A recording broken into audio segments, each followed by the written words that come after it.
Eu vou trazer para a conversa o Fernando Conrado, eu vou trazer para a conversa também o Felipe Bueno, que é novato neste programa, então é um mistério que este homem vai falar, entendeu?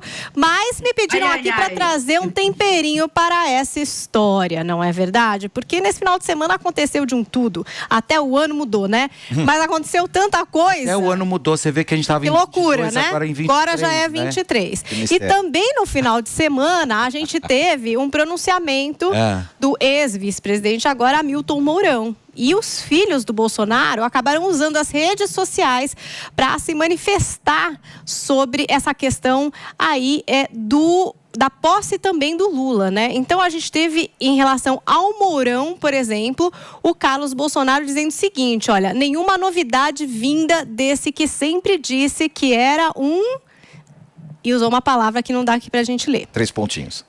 Mas tá aí, né? Vocês estão indo pelas imagens.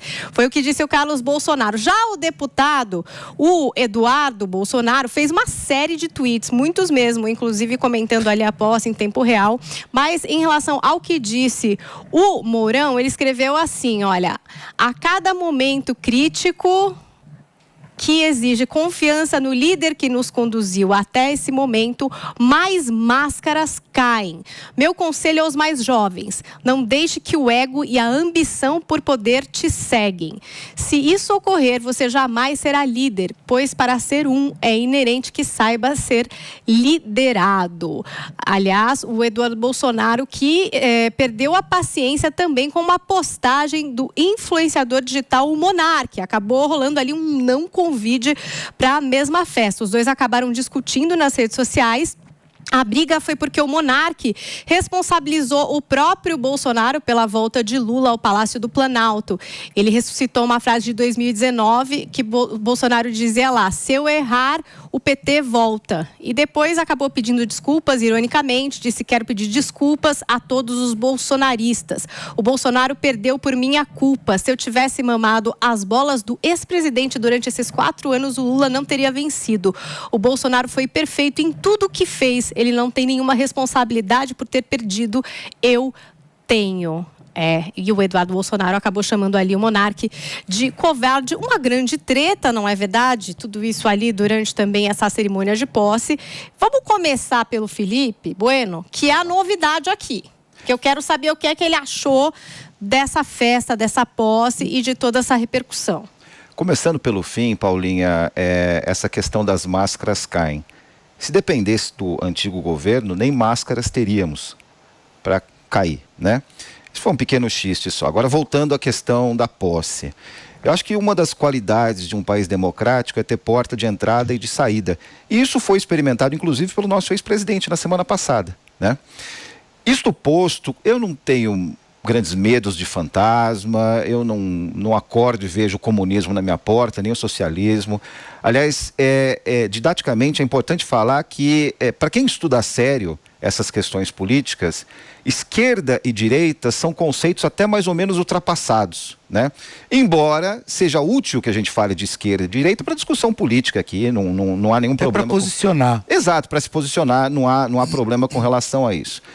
Eu não sou partidário de todas as pautas desse novo governo que assumiu ontem, né? Aprovo algumas, achei estranho, embora não tenha sido novidade, o presidente Lula ter falado sobre a questão do teto de gastos. Acho estranho porque eu concordo com a instituição do teto de gastos, embora não seja novidade, porque ele já falou sobre a campanha, sobre isso na campanha, não tem problema nenhum.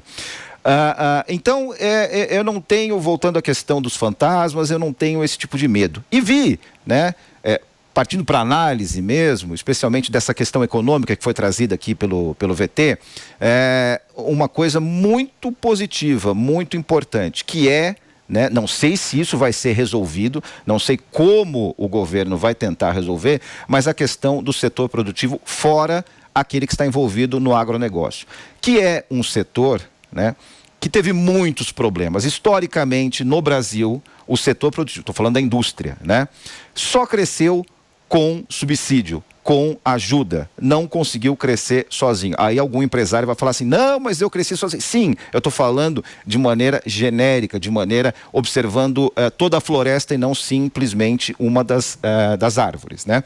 Então eu acho que qualquer incentivo no sentido de estudo, no sentido de criar política para o setor produtivo fora o agronegócio, que o agronegócio se vira muito bem, e a gente sabe disso, que bom, né? Eu acho que é bem recebido, deve ser bem recebido, porque gera emprego, porque gera divisa, né? Porque gera resultados positivos na nossa balança comercial, no nosso desempenho econômico com relação a outros países. A gente tem que entender que a gente não pode só viver de agro e de soft power, do Pelé, do futebol, da nossa amarelinha.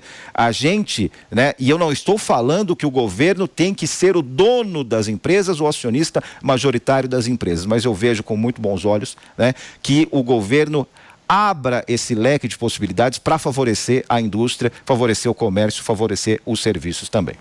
Conrado diz que não. Já estamos vendo a postura... É inacreditável, tá ligado? Mas tá ok. Mas vamos voltar para comentar umas coisas antes aqui, Paulinha.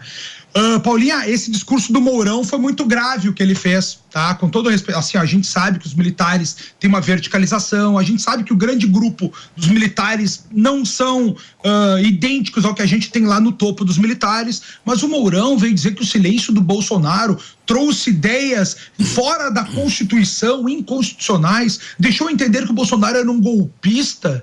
Mourão... Meus amigos, o Bolsonaro ele está sendo ferrado, sendo culpado por parte dos seus apoiadores por ter estado sempre, agido sempre dentro das 4 linhas da nossa Constituição. Tudo que foi pedido nas ruas estava dentro da Constituição. E o Mourão, que chegou ao estrelato político sem existir, o cara não ganhou um voto, vem fazer esse discurso. Se ele tivesse feito o discurso que ele fez agora no dia 31, lá antes das eleições, ele não teria nem sido eleito senador aqui pelo Rio Grande do Sul. Aí a gente vê todos esses militares, porque ele tentou defender as forças militares. Faz parte, ele é um general, tentou fazer, né, o fisiologismo, defender o timezinho dele ali, mas de uma maneira muito feia. Eu achei que o Mourão fez ali um tiro no pé, tá tentando se colocar como um grande nome. Olha só, pessoal, quando a maioria do povo brasileiro votou lá em 2018 no Bolsonaro, votou porque ele era um capitão, porque ele tinha um vice que era militar, que ele teria o apoio das Forças Armadas, e não foi isso que aconteceu. O que a gente tem a partir dessas eleições agora é acabar com esse pensamento mágico que alguém vai resolver os problemas da nação, que vai ter uma instituição que vai vir com os tanques e salvar todo mundo. Não vai acontecer, meus amigos. A gente tem que trabalhar agora por nós mesmos, né? Saber como é que é a realidade. A gente tem uma realidade completamente diferente do que a gente vê. Por exemplo, Zoe, onde se tu acha que teu dia foi ruim, tu queria aumento, imagina eu tive que fazer a cobertura da posse do Lula e ver todos aqueles discursos, mas a imensa maioria deles mentirosos, que não dão conta da realidade. Para vocês terem ideia, meus amigos, nessa fala do Lula que a gente teve ontem ali, ele veio dizer, não, que a nossa equipe de transição, mais de 5 mil pessoas, encontrou uma terra arrasada. Ele colocou sigilo de 100 anos nos resultados dessa equipe de transição, nos nomes que participaram, a gente não vai poder ver. Ele falou, vou enviar para cada ministro do STF, para cada deputado, mas nós, povo, nunca mais veremos. E a Zoe fala uma coisa muito séria, a gente viu ontem grande parte da imprensa, do consórcio, com exceção da Jovem Pan, única exceção das grandes redes de televisão, batendo palma para tudo isso, achando tudo isso muito bonito, celebrando que agora o amor venceu. Graças a Deus nós temos a Jovem Pan, que tem um público, quem nos assiste aqui é mais vinculado a uma visão de mundo mais conservadora, mais de direita. Não que o Bolsonaro fosse esse símbolo da direita, não. Mas no governo... Fala?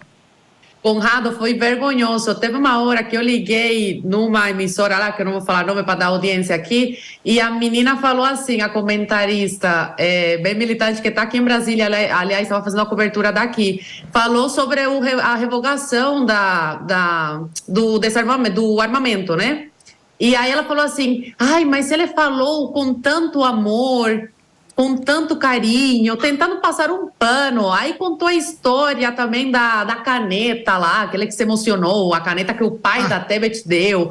E aí, assim, né, a cerejinha do bolo, essa emissora falou sobre, oh meu Deus, o FHC, quando o FHC passou a faixa pro Lula.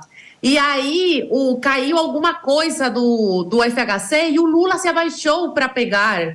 Aí falaram sobre a democracia, sobre como é lindo o diálogo e como o Lula é humilde, a todo momento tentando colocar a imagem, né, do Lula bonzinho. Eu acredito que elas estavam com babador, porque a baba, assim, escorria, assim, eles não conseguiam segurar a militância, a torcida. Foi difícil. E aí depois vai falar aqui da Jovem Pan, falando que é a gente que tem lado. Nós que temos aqui o Felipe, que já vi que é contrário às minhas ideias, e a do Conrado. Então a emissora que dá voz para ambos os lados é a militante, mas eles não são militantes, porque eu não vi uma pessoa dessa emissora, que vocês sabem quem é, né? O lixo aí, a escória do Brasil. Não vi um comentarista fazendo uma crítica ao Lula, só tacando pedras no Bolsonaro e babando o Lula. Que vamos ainda trazer